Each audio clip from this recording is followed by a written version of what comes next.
जी गुरुजी प्रणाम। हाँ हाँ। गुरुजी एक प्रश्न है। हाँ बोलिए।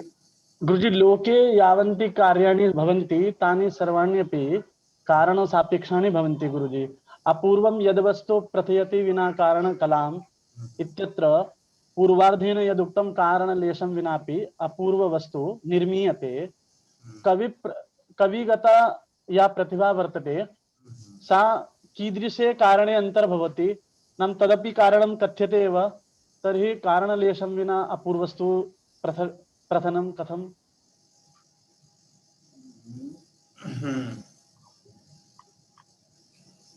तत्र लौकिकं यत् कारणं वर्तते समवायादि कारणं तादृशं कारणं यत्र अपेक्षितं न भवति। वस्तुतः या प्रतिभा वर्तते सा प्रतिभैव काव्यरूपेण आभासते। तो प्रतिभा एव कारणं वर्तते।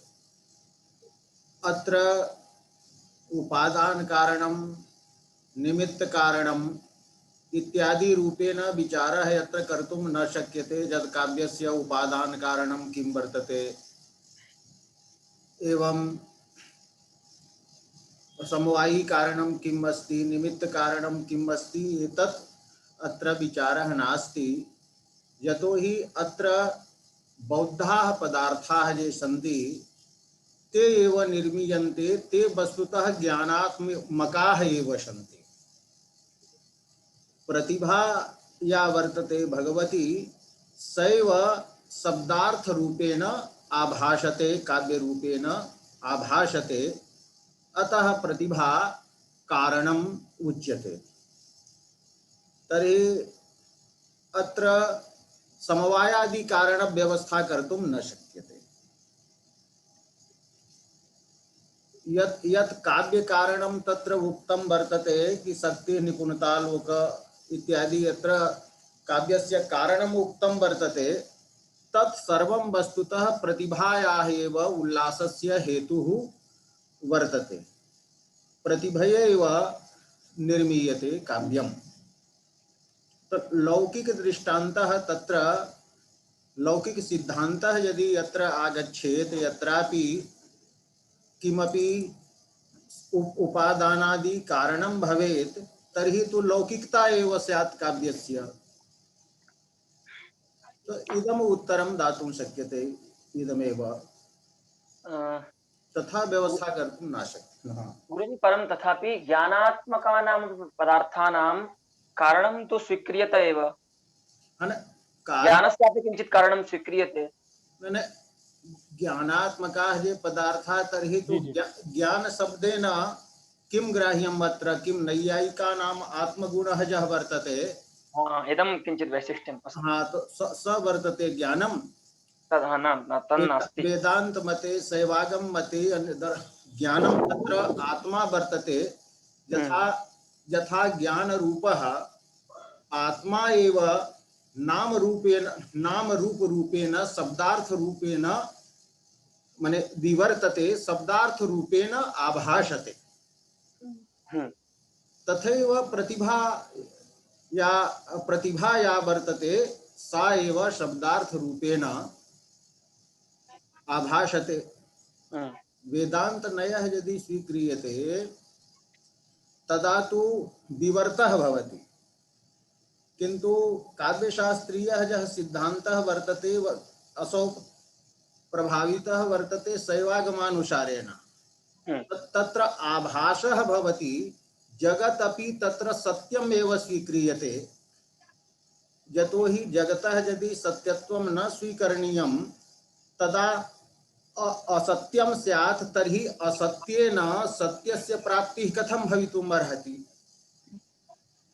यावन्तः हेतवः दीयन्ते, साधनानि दीयन्ते वेदान्तिभिः ब्रह्मणः सद्भावे, तत्र तु जगदाधारेण न दीयते। तो यदि हेतुः एव असिद्धः वर्तते, असत्यः वर्तते, तर्हि तस्मात् सत्यवस्तु कथं साधयितुं शक्यते? अतः अत्र जगतः अपि सत्यत्वं स्वीक्रियते शैवागमे। सत्यस्य हेतु सत्यम एव भवितुम अर्हति। अतः साहित्य शास्त्रम कमपि एकम दर्शनम आश्रित्य न चलति। तस्य सिद्धांताः ये सन्ति ते नाना दर्शनानि आलम्बन्ते। अतः पंडित जी राजेन गुरुदेव उत्तम जी। कि प्रतिभा एव कारणम, तर्हि प्रतिभा कीदृशं कारणम, तो कीदृशं कारणं तो वक्तुं शक्यते। यथा शिवः एव जगद रूपेण आभासते, आभासितः भवति, तथैव प्रतिभा एव काव्य रूपेण आभासमाना भवति। अत्र अर्थः अपि ज्ञानात्मकः एव वर्तते, शब्दोऽपि ज्ञानात्मकः एव तत्र स्वीक्रियते। तो सर्वं तु ज्ञानमयम् एव अत्र भवति काव्ये। काव्य शब्दैः यत् प्रतीयते तत्तु ज्ञान रूपः एव न भवति। शब्दार्थयोः वस्तुतः अभेदः एव वर्तते।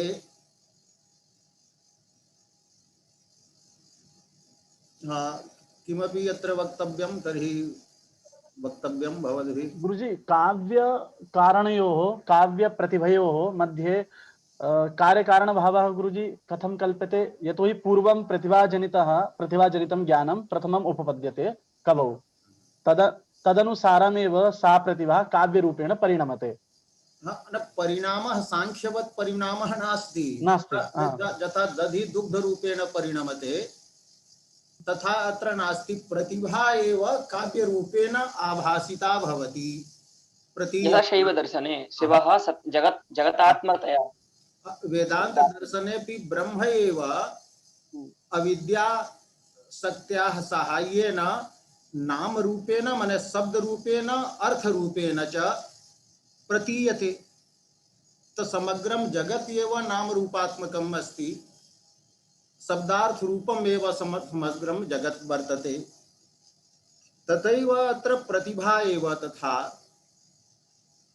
परिणमति काव्य रूपेण। तो परिणामः स तादृशः परिणामः नास्ति यथा सांख्यस्य परिणामः वर्तते।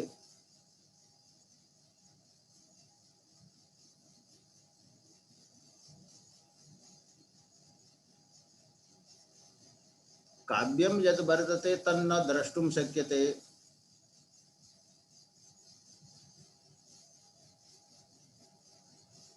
शब्दोऽपि अंतः सन्निवेशी शब्दः वर्तते, स्फोटात्मकः गृह्यताम् अथवा यत्किंचिदपि भवतु, शब्दोऽपि तथाविधः एव वर्तते। तो ज्ञानस्यैव व्यापारः वस्तुतः, ज्ञानम् एव वस्तुतः वर्तते काव्यं। प्रतिभारूपं ज्ञानमेव प्रतिभानम् एव काव्यं वर्तते। बहिः तस्य तु ग्रंथाकारः वर्तते, यत् दृश्यते तद् दृश्यमानं भवति तत् काव्यम् एव नास्ति। तर्हि प्रश्नः भवति कि श्रव्यं दृश्यम् इति भेदः कथं?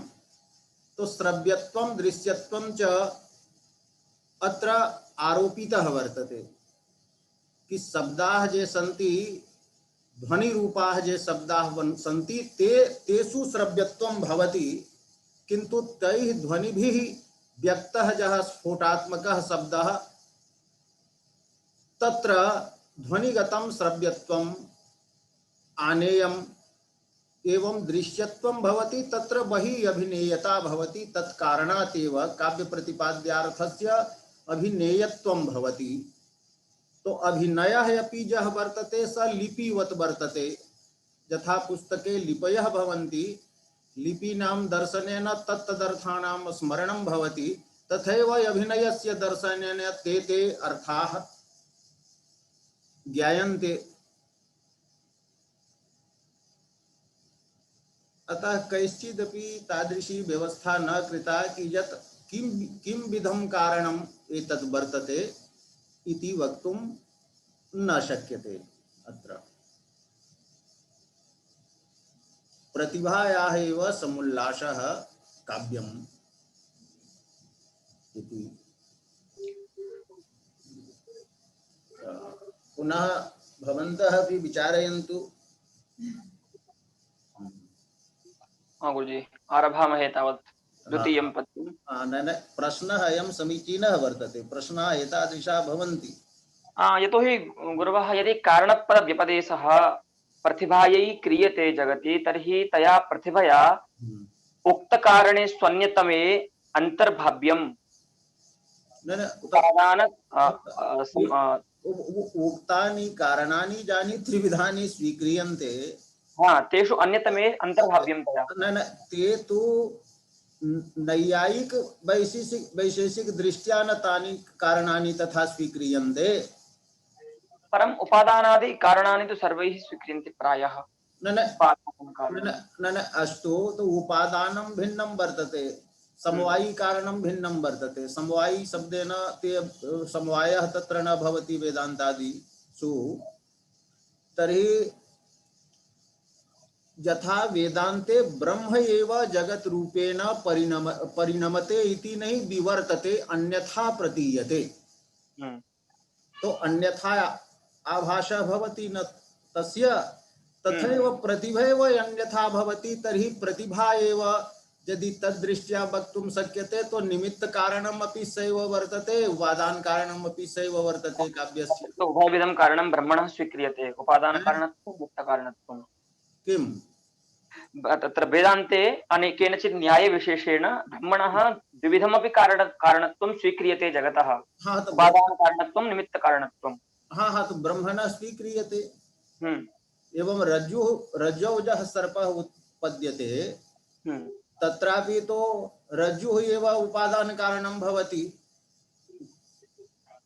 अविद्या विशिष्टं रज्जुः एव तत्र ज्ञान विशिष्टं, विशिष्टा रज्जुः एव उपादान कारणं भवति, तदेव निमित्त कारणं भवति।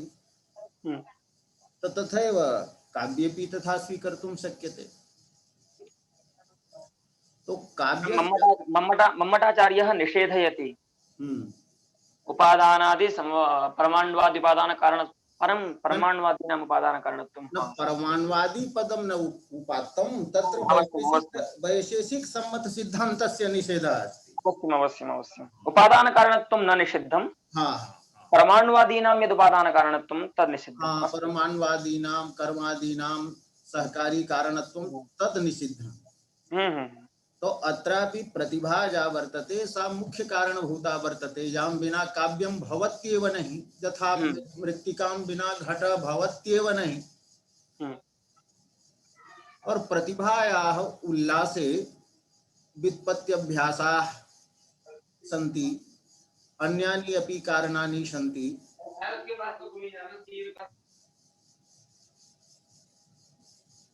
तत्र काव्य कारणं काव्य प्रकाशे यत् वर्तते तत्र सम्यक् उत्पादयति केदारनाथ ओझा महाभागः, यत् अनेन प्रतिभायाः एव वस्तुतः कारणत्वं प्रतिपाद्यते। शक्तिः अस्ति संस्कार विशेषः न, तो संस्कार विशेषः जब वर्तते तो संस्कार विशेषः एवं व्युत्पत्तिजन्यः अपि संस्कार विशेषः, अभ्यासजन्यः अपि संस्कार विशेषः भवति। तो एते त्रयः संस्काराः प्रतिभां प्रति कारणत्वं भजन्ति दंडचक्रादि न्यायेन। मम्मट मते, पंडित राज मते तो प्रतिभां प्रति क्वचित् अदृष्टस्य कारणत्वं स्वीक्रियते, क्वचिच्च व्युत्पत्त्यभ्यासयो कारणता स्वीक्रियते। अयमेव भेदः वस्तुतः काव्य कारण विवेचने मम्मट पंडित राजयोः वर्तते।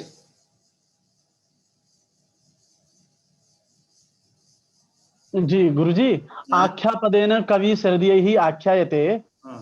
गुरुजी, आख्यापदेन किमपि विवक्षितं शैव दर्शने यथा पादितमस्ति, शिवः पंचभिः शक्तिभिः संपृक्तो भवन् जगत रचयति इति। तो कीदृशं गुरुजी आख्यानं? कविना आख्यानं वर्तते, काव्यस्य निर्माणं वर्तते, और सहृदयेन आख्यानं नाम वर्तते अनुशीलनम। भावनम। जी जी, भावना। तो कविना निर्मीयमानं सहृदयेन भाव्यमानं च यत् सहृदयस्य तत्त्वं सरस्वत्यास्तत्त्वं तद् विजयते जी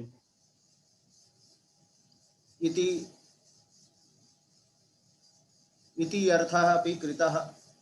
वस्तुतस्तु अनेके अर्थाः अनेके विचाराः तत्र युक्तियुक्ताः कर्तुं शक्यन्ते।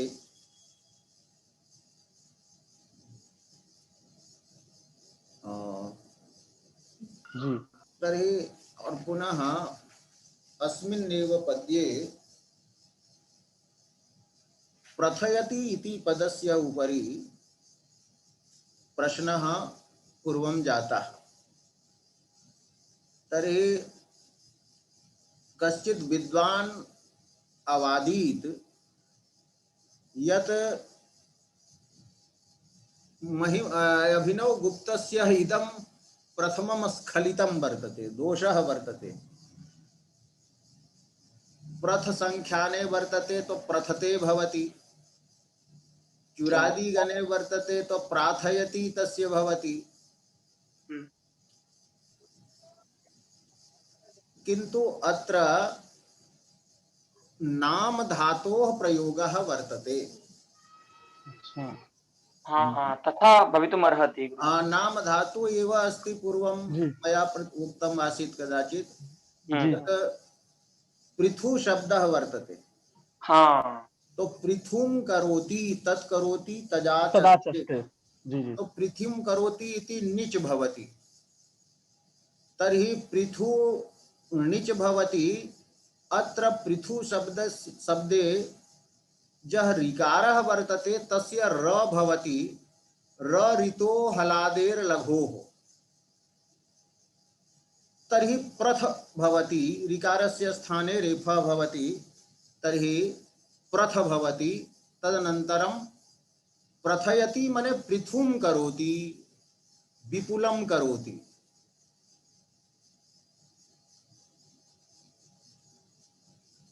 प्रथयति इति पदस्य प्रयोगः निरुक्तेऽपि वर्तते। तत्र कौत्सः कथयति यत् मन्त्राः निरर्थकाः सन्ति। तत्र हेतवः बहवः दीयन्ते। तत्र एकं वर्तते उरु प्रथस्व इति प्रथयति। मन्त्रेण संगतार्थाः क्रियन्ते, ब्राह्मणेन संगतार्थाः क्रियन्ते मन्त्राः। तो उरु प्रथस्व इति प्रथयति। तो प्रथयति तत्र पुरोडासस्य विस्तारः एव तत्र वर्तते। और व्याकरण दृष्ट्या तो पृथु शब्दात् साधयितुं शक्यते। षट् शब्दाः तत्र गणिताः सन्ति येषां र भवति। तो प्रथयति इति जातम्। एवं अपूर्वं वस्तुपदं तत्र प्रयुक्तम्। यदि वस्तुपदं न दीयते तर्हि अर्थः स्यात् अपूर्वं यत् किंचित् प्रतिपादयति। प्रथयति तो यत् किंचित् इत्यनेन अयमपि संशयः भवेत् यत् आकाश कुसुमादयः ये पदार्थाः सन्ति ते अपि यत् किंचित् पदेन वक्तुं शक्यन्ते।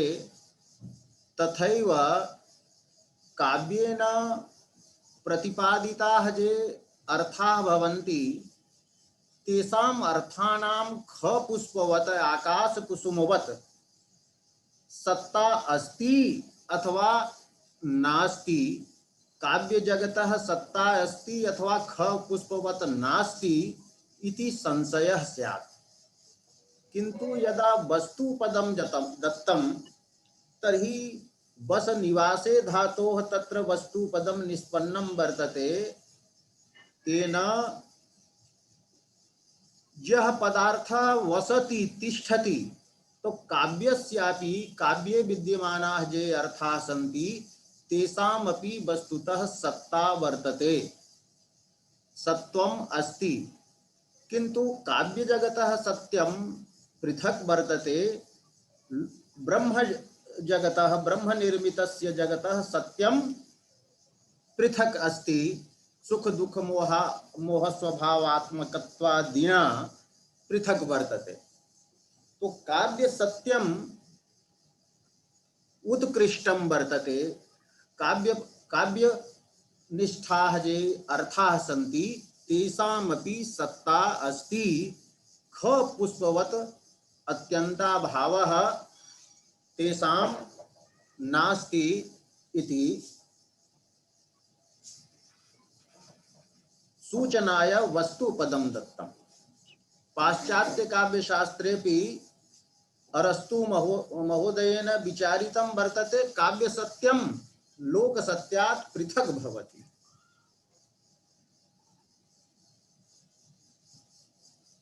कस्यचित् पदार्थस्य वास्तवं स्वरूपं भिन्नं भवितुम् अर्हति, किन्तु अस्माकम् इन्द्रियैः यत् स्वरूपम् अनुभूयते तादृशं स्वरूपं काव्यस्य विषयः भवति। तादृशमपि स्वरूपं काव्यस्य विषयः भवति। चन्द्रः यः वर्तते असौ चन्द्रः वस्तुतः मृत्पाषाणमयः एव विराजते, किन्तु प्रतीयते अतीवरमणीयः कान्तामुखवत् प्रतीयते, अतएव कान्तामुखरूपेण तस्य वर्णनं कृतं वर्तते। तो लोकतः भिन्नाः ये काव्यगताः अर्थाः सन्ति तेषाम् अर्थानां सत्ता भिन्ना वर्तते। और सा सत्ता अस्ति ख पुष्पवत् सत्ता नास्ति। एतदर्थम् एव वस्तुपदं प्रयुक्तम्। अतएव आनन्दवर्धनेनापि प्रोक्तं वर्तते प्रतीयमानम् अन्यदेव अस्ति। एतावदेव उक्त्वा आनन्दवर्धनः संतोषं न आवहति। वस्तुस्ति इति वस्तु तत्र निवेश्यते। तत्र लोचने लिखितं वर्तते कि प्रतीयमानम् अन्यत् वस्तु अस्ति, सत्ता तस्य वर्तते। अतः काव्यजगतः सत्यतां साधयितुम् एव अत्र वस्तु शब्दस्य प्रयोगः इति व्याख्यातुं शक्यते, विचारयितुं शक्यते।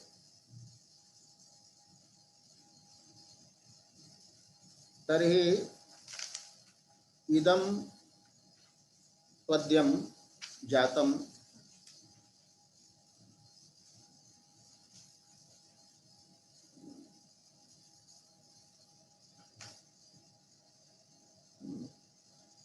तो सरस्वती अत्र वाग्देवता वर्तते। सा वाग्देवी तत्त्वं प्रकाशयति। काव्यं यत् काव्यं वस्तु वर्तते, सत्तावत् वर्तते, ख पुष्पवत् नास्ति।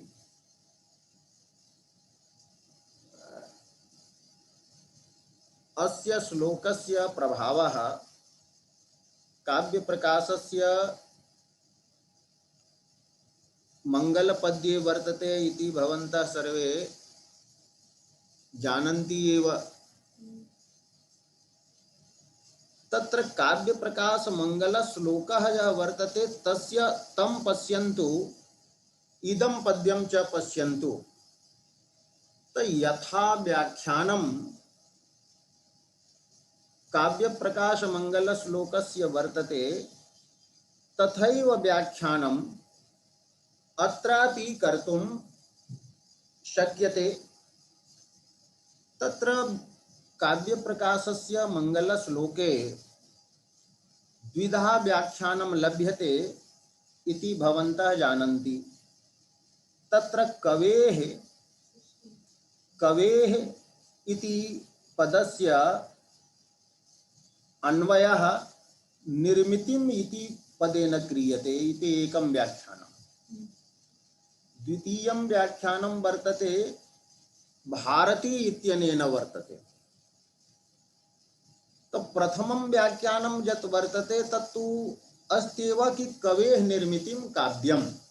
तो काव्यम माने शब्दार्थ रूपम काव्यम।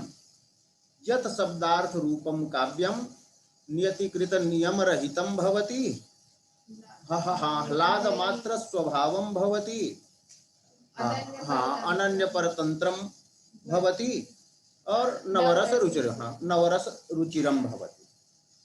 तर्हि निर्मिति शब्देन तत्र काव्यं ग्राह्यम् और भारती पदेन काव्यं या प्रकाशयति सा काव्यस्य अधिष्ठात्री भारती देवता यत्र स्वीकरणीया। यदि कवेः इति पदस्य अन्वयः भारती इति पदेन क्रियते तदा कवेः भारती भवति। तो कवि पद सान्निध्यात् अत्र भारती शब्दः कविवाचः बोधकः काव्यपरः भवति।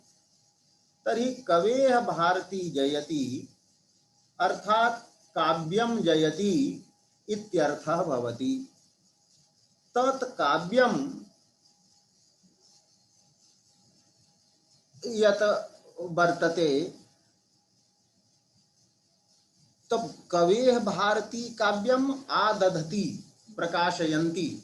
तो काव्यम कीदृशम् अर्थं प्रकाशयति तर्हि तत्र निर्मिति शब्देन अर्थः ग्राह्यः। कवेः या भारती भवति, कवेः यत् काव्यं भवति तत् कीदृशम् अर्थं प्रतिपादयति। तो अर्थस्य विशेषणं केवलं दातुं शक्यते कि यस्मिन् अर्थे नियतिकृति नियमः न भवति, अनन्य परतन्त्रः स भवति, एवं च नवरस रुचिरः भवति। तो काव्यं तादृशम् अर्थं प्रकाशयति। एवं कृतं वर्तते। तथैव अत्र यदि उच्यते सरस्वत्यास्तत्त्वं कविसहृदयाख्यं विजयते, तर्हि सरस्वत्यास्तत्त्वं यत् वर्तते तो सरस्वती शब्देन यत्र काव्यं यदि गृह्यते तर्हि काव्यस्य तत्त्वभूतः यः अर्थः वर्तते स अर्थः कीदृशः वर्तते, काव्यं कीदृशम् अर्थं प्रकाशयति तो अपूर्वं वर्तते इत्यादि रूपेण अत्रापि व्याख्यानं कर्तुं शक्यते। पुनः यत्र शंका स्यात् यत् यदि सरस्वती शब्दस्य काव्य प्रकाशे भारती शब्दस्य अर्थः काव्यं क्रियते तर्हि तो काव्यस्य स्तुतिः जाता। किन्तु मम्मटेन पूर्वम् उक्तम् अस्ति यत् समुचितेष्ट देवतां परामृशति। तर्हि काव्यं तु देवता न भवति। देवता तु काव्यस्य अधिष्ठात्री भविष्यति। तर्हि देवतायाः परामर्शः, देवतायाः स्तवः कथं स्यात्? तर्हि काव्य प्रकाशे पूर्वापर विरोधः भवेत्। अस्य समाधानम् एवं दीयते, ये कवेः इति पदं भारती इति पदेन योजयन्ति ते एवं समादधति यत् काव्यं वाग्देवतायाः वर्तते शरीरं, काव्यं शरीरं वर्तते। तत् शरीरस्य स्तुतौ कृतायां शरीरस्य अधिष्ठाता यः भवति आत्मा स एव वस्तुतः स्तुतः भवति। तर्हि शरीरस्य गुणाः यदि वर्ण्यन्ते कस्यचित् कि अयम् अतीव गौरवर्णः अतीव सुन्दरः, तर्हि शरीरस्य स्तुतिः क्रियते, किन्तु अनया स्तुत्या तदधिष्ठाता आत्मा एव प्रशस्यते। अतः काव्यं वर्तते भगवत्याः शरीरं, तो शरीरे स्तुते सति तद्वारा वाग्देवतायाः अपि अत्र स्तवः परामर्शः संभवति। तो एवं काव्यप्रकाशस्य मङ्गलश्लोकस्य एतद् यद् व्याख्यानद्वयं विराजते तद्वत् अत्रापि व्याख्यातुं शक्यते इति विचारयितुं शक्यते, यद्यपि अन्यत्र एवं लिखितं नास्ति। तो अस्तु, तर्हि प्रथमः श्लोकः गतः। इदानीं तस्य इदानीम् असौ त्याज्यः। अग्रिमं पद्यं वर्तते भट्टेन्दुराजचरणाब्जकृताधिपाशः हृद्यश्रुतोऽभिनव गुप्तपदाभिदोहं यत्किञ्चिदप्यनुरणयन् स्फुटयामि काव्या लोकं सुलोचन विनियोजनया जनस्य। तो अत्र वर्तते स्फुटयामि, स्फुटं करोमि, विकसितं करोमि। विकासः भवति पुष्पादेः। यदा पुष्पं कुड्मल रूपेण तिष्ठति, फूल जब कोढ़ी के रूप में होता है तो उससे सुगंध नहीं निकलती, लेकिन फूल को यदि काल विकसित कर देता है तो उससे सुगंध निकलती है। तो ये जो काव्यालोक है ये एक कुडमलित पुष्प के समान था। इसकी सुगंध को, सेंट को कोई नहीं प्राप्त कर पा रहा था। तो अभिनव गुप्त ये कह रहे हैं कि इसी को मैं स्पष्ट कर देता हूं कि ये काव्यालोक जो है वो स्फुटित हो जाए, विकसित हो जाए और इसकी सुगंध चारों ओर फैले। यदि अभिनव गुप्त नहीं होते तो ध्वन्यालोक की सुगंध नहीं फैलती। उनके विरोधी इतने तैयार हो गए थे कि उनको प्रतिष्ठापित करने वाला कोई नहीं था। व्यक्ति विवेककार का भी सिद्धांत अपने मन में मत में एक ठीक है, लेकिन भाग्य होता है किसी का कि किसी को सपोर्टर मिल जाते हैं, उसको प्रचार प्रसार करने वाले या उसका समर्थन करने वाले, लेकिन उनको नहीं मिला। आनंदवर्धन को ये अभिनव गुप्त जैसे ये मिल गए। तस्फुटयामि, स्पष्टम करोमि, विकसितम करोमि, क्योंकि यह फूल स्फुटित हो गया तो उसको स्पष्ट करता हूं मैं। तस्फुटयामि अहम, तो अहम अभिनव गुप्तः, तो कीदृशः अभिनव गुप्तः, तो कथयति अभिनव गुप्त पदाभिधोहम।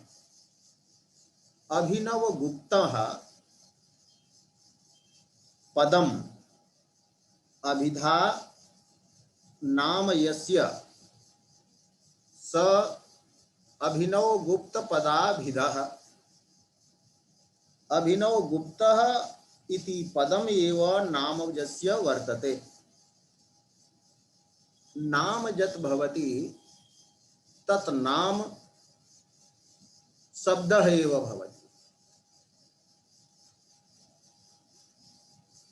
पद शब्दः अत्र स्पष्टतार्थम उक्तम। अभिनव गुप्ताभिधः इति कथनेनापि अभिधा शब्दः यदि नाम रूप पर्याय रूपेण गृह्यते तदा स्वयमेव अभिनव गुप्त इति शब्दस्य अर्थः पदम एव भवति, शब्दः एव भवति, किंतु पद शब्दः यत्र स्पष्टतार्थं कथितः।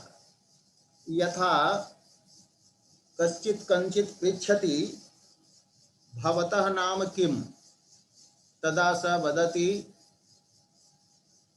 रामः।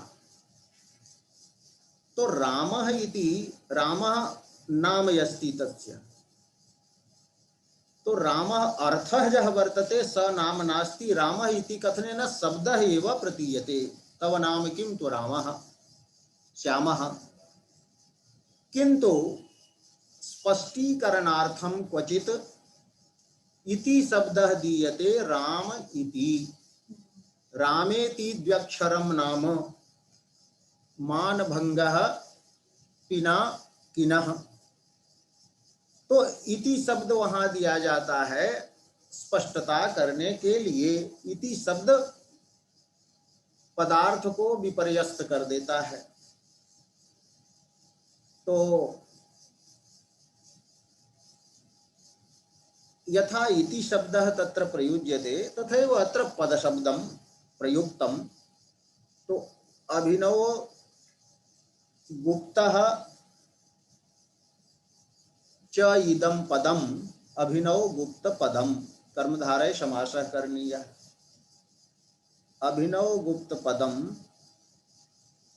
अभिधा वर्तते, नाम वर्तते यस्य सः अभिनव गुप्त पदाभिधः अहम। पुनः अहम कीदृशः अस्मि, तो कीदृशः अहम स्फुटयामि तर्हि भट्टेन्दुराज चरणाब्ज कृताधि वाश हृदय श्रुतः।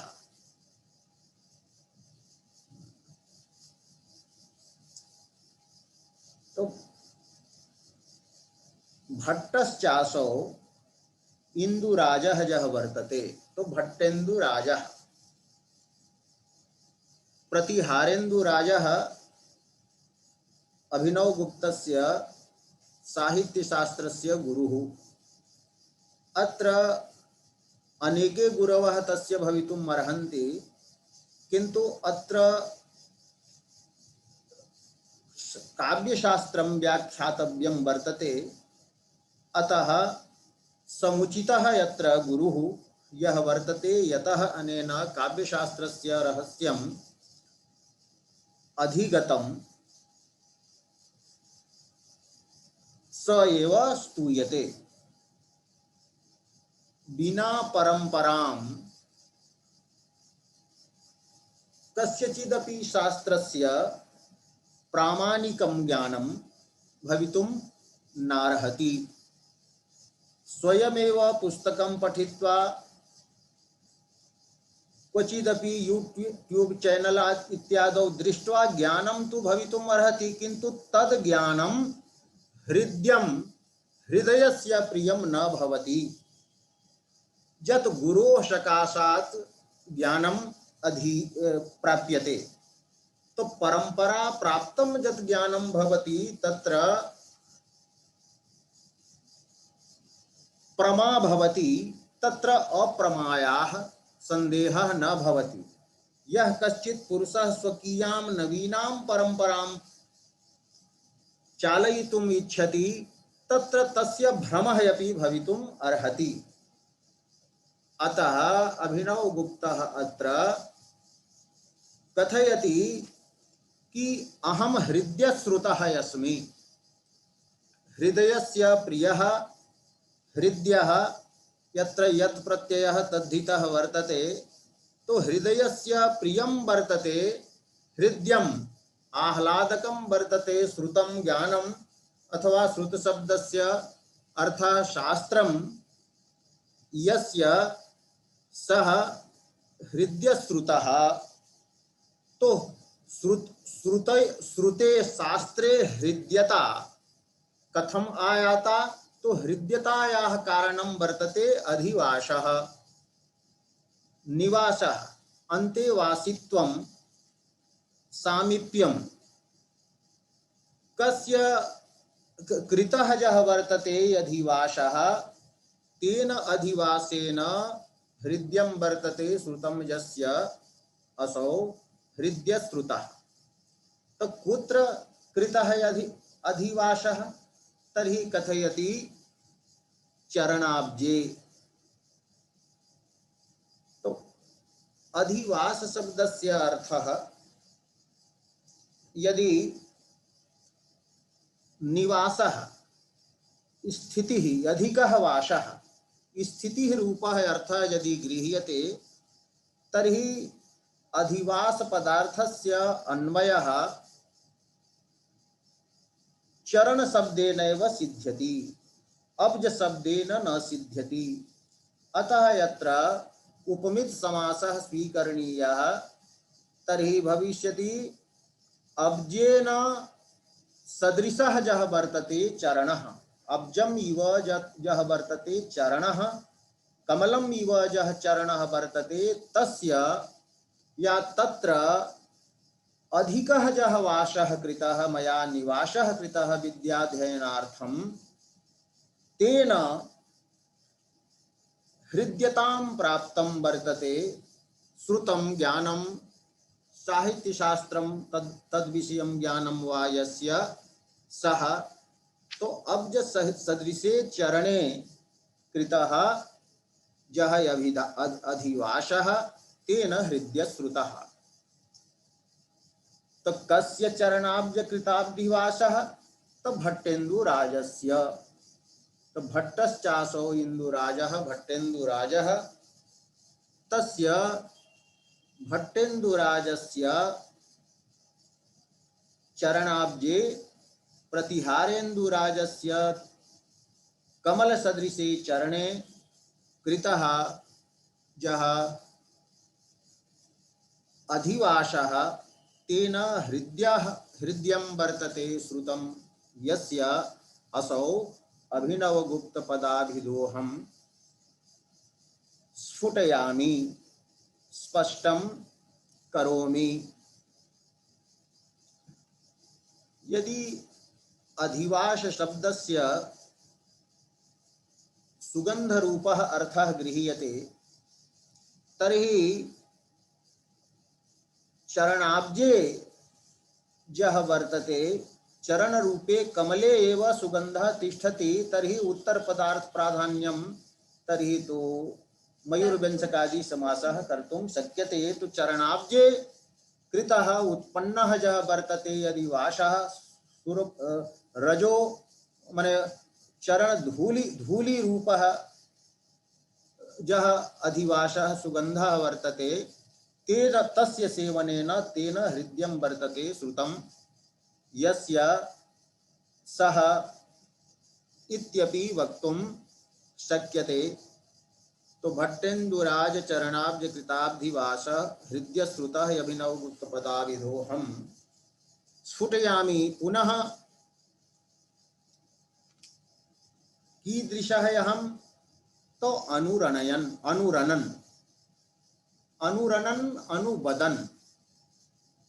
अत्र अनुवादः यः भवति स सिद्धस्य पदार्थस्य कथनं वर्तते। अभिनवगुप्तः विवक्षति वक्तुम् इच्छति यत् ध्वन्यालोके यः सिद्धान्तः प्रतिपादितः वर्तते तस्यैव मया अनुवचनं क्रियते न तु स्वकल्पनया किमपि उच्यते। स्वतः कल्पितत्वे प्रामाणिकानां तत्र अप्रामाण्यस्य संशयः स्यात्। अतः अत्र उच्यते यत् किंचित मया ज्ञातम् अधिगतं तत् अनुरणन् तत् अनुबदन् स्फुटयामि। किम स्फुटयामि? तो काव्यालोकम। काव्यस्य आलोकभूतः प्रकाशभूतः अथवा काव्यं यः आलोकयति प्रकाशयति तं काव्यालोक नामकं ग्रंथं तो काव्यालोकः अत्र वर्तते ध्वन्यालोकः। ध्वन्यालोकस्यैव प्राचीनं नाम वर्तते काव्यालोकः। सहृदयालोकः इत्यपि नाम वर्तते। मुकुलभट्टेन यत्तु सहृदयैः उक्तम् इत्यादि कृत्वा अस्य सिद्धान्तः खण्डितः तत्र वर्तते। तो काव्यालोकम् अहं स्फुटयामि। तो कथं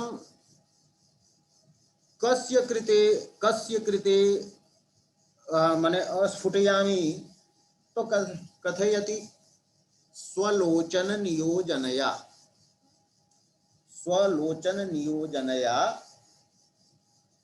काव्यालोकम स्फुटयामि। तो काव्यालोकस्य स्पष्टीकरणं यत् वर्तते तत् स्वस्य कृते नास्ति। स्वयं तु अहं ग्रन्थं जानामि एव, तो यदि किमपि लिखामि अथवा वदामि तर्हि अन्यस्य जनस्य कृते, किन्तु स जनः काव्यालोकं तदैव स्पष्टतया ज्ञातुं प्रभवति यदा तस्य पार्श्वे लोचनं भवेत्। अन्धः यः भवति स न पश्यति काव्यालोकम्। एवं व्यञ्जनया बोध्यते यत् भट्टनायकादयः काव्यालोकस्य वास्तवं रहस्यं न ज्ञातवन्तः, यतो हि तेषां पार्श्वे लोचनं न आसीत्। किन्तु इदानीं मया लोचनं दीयते जनाय। अनेन लोचनेन यदि काव्यालोकं ते पश्यन्ति तदा सम्यक् रूपेण पश्यन्ति। तो लेंस मया दीयते, लोचन टीका नामकम् एकं दिव्यम् उपनेत्रं दीयते। अनेन उपनेत्रेण काव्यालोकं स्पष्टीकरोमि। तो जनस्य अर्थात जिज्ञासोः ध्वन्यालोकस्य रहस्यं यः जिज्ञासमानः तस्य यत् वर्तते स्वकीयं लोचनं, तस्य लोचनयस्य नियोजनया मने लोचनस्य संबंधेन जनस्य लोचनम् एतत् भविष्यति, न तु मम लोचनं भविष्यति एतत्। और मम तु लोचन नाम्नी एषा टीका वर्तते इति व्यञ्जनया प्रतिपाद्यते। तो स्वकीयं यत् लोचनं नेत्रम् अर्थात लोचन शब्देन लक्षणया उभयत्र साध्यवसनया लक्षणया विवक्षितं कि लोचना भिन्नं यत् लोचनं वर्तते, टीकारूपं यत् लोचनं वर्तते तस्य नियोजनया तस्य संबंधनेन तस्य दानेन अहं जनस्य स्वलोचन नियोजनया काव्यालोकं स्फुटयामि। तर्हि एवं जातं भट्टेन्दु राजचरणाब्ज कृताब्धिवास हृद्य श्रुतः अभिनव गुप्त पदाभिधा यत्किंचिदपि अनुरणयन् अहं जनस्य स्वलोचन नियोजनया काव्यालोकं स्फुटयामि इति। एवं जातम्।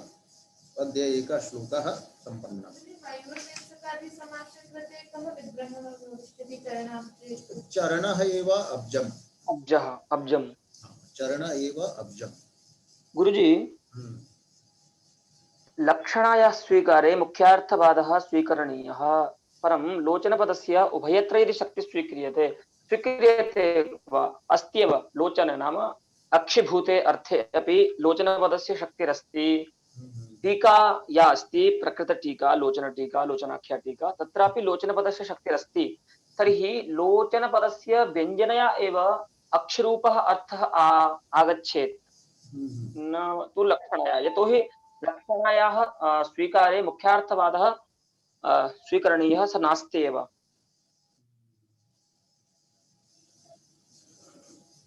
तर्हि लोचन शब्दस्य मुख्यार्थः वस्तुतः वर्तते नेत्रम। परम गुरुजी टीका पे अर्थः न न टीका भी अर्थ तो पश्चात न जाता है, तत्तु परम पारिभाषिकम सांकेतिकम तत्र नाम वर्तते। तो संकेतितः पे अर्थः मुख्यार्थः भवत्येव। न न मुख्यार्थाः ते भवन्ति, किन्तु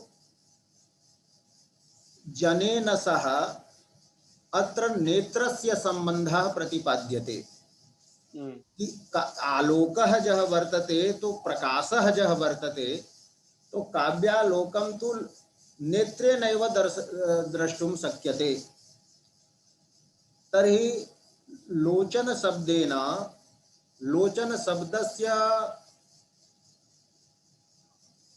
प्रसिद्धतमः अर्थः अत्र वर्तते नेत्ररूपः नेत्रम् एव।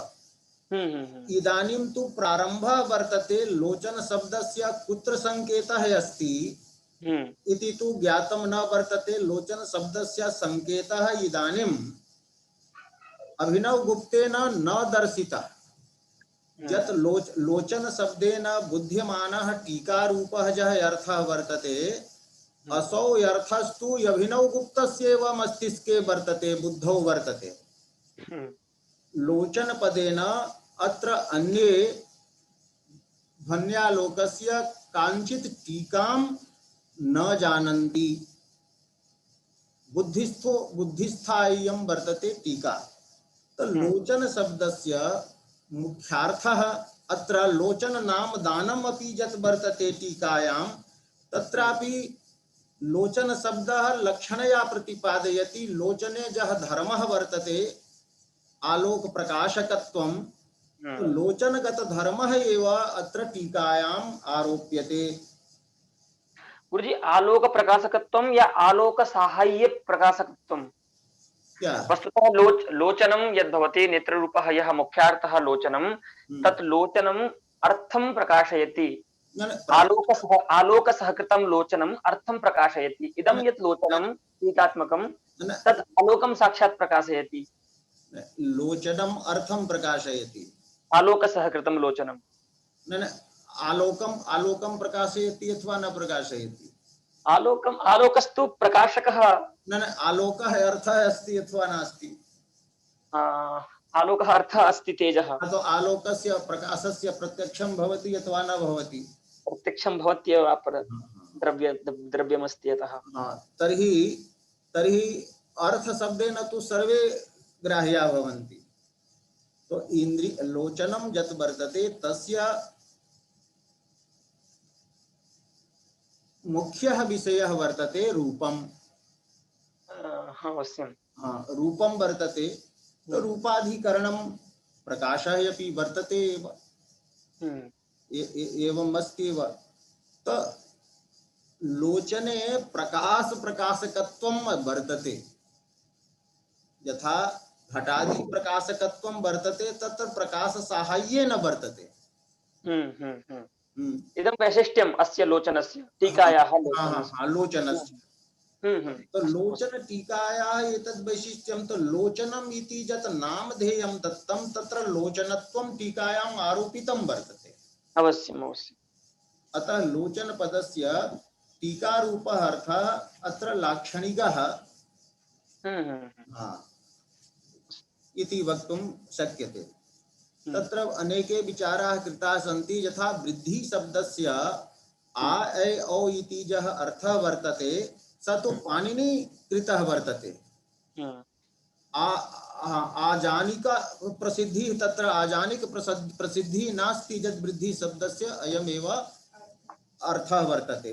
तो पारिभाषिकम् उच्यते। अतएव न उक्तं कि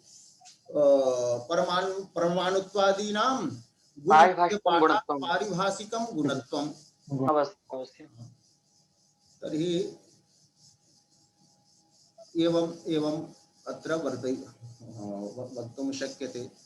तो लोचन सादृश्यं टीकायाम् आगतं प्रकाशकत्वेन तो आगतम्। और लोचनगताः ये धर्माः सन्ति अन्ये प्रकाशकत्वगताः, कि साक्षात्कार जनकत्वं वर्तते तथैव इयं टीका ध्वन्यालोकस्य साक्षात्कारं जनयति।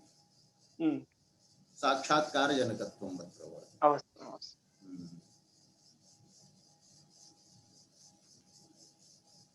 तो अस्तु तर्हि